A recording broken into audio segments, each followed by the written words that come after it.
Communications are critical when they are essential to the operation of an organization. Failure or disruption of communications either seriously impacts or halts an organization's activities.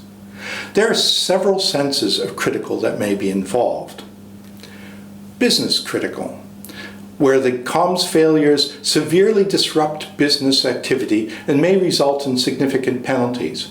For example, power utilities face major financial penalties if comms failures during maintenance lead to downtime exceeding allowable targets. Then there's mission critical, where comms failures stop or greatly degrade a mission activity, for example, an emergency response during a disaster. Then there's safety critical, where comms failures lead to property damage, injury, or loss of life. For example, communications failures during a SWAT team response.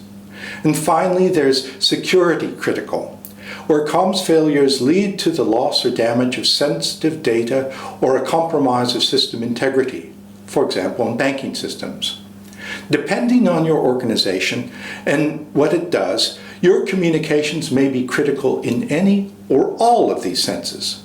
For instance, during a hurricane response, communications for a utility are critical to the business, mission, safety, and security of their operations and their customers. So what general characteristics would we expect a critical communication system to have? Well, there's 24/7 coverage in all critical areas, including in-building coverage.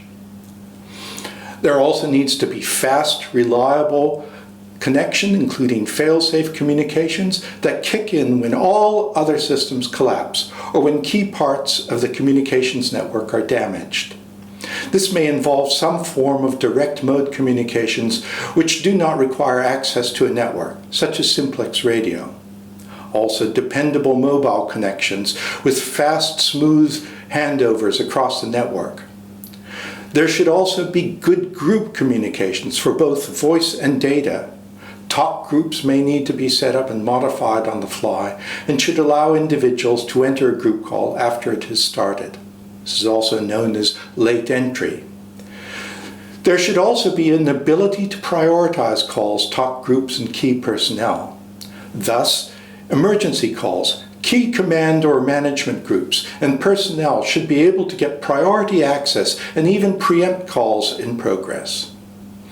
There's also a need for security to encrypt communications, protect data integrity, and authenticate users and applications and server equipment. Depending on your organization's needs, there may be other more specific requirements for your communication system. Next up, we'll discuss the advantages and issues of multiple bearers and devices.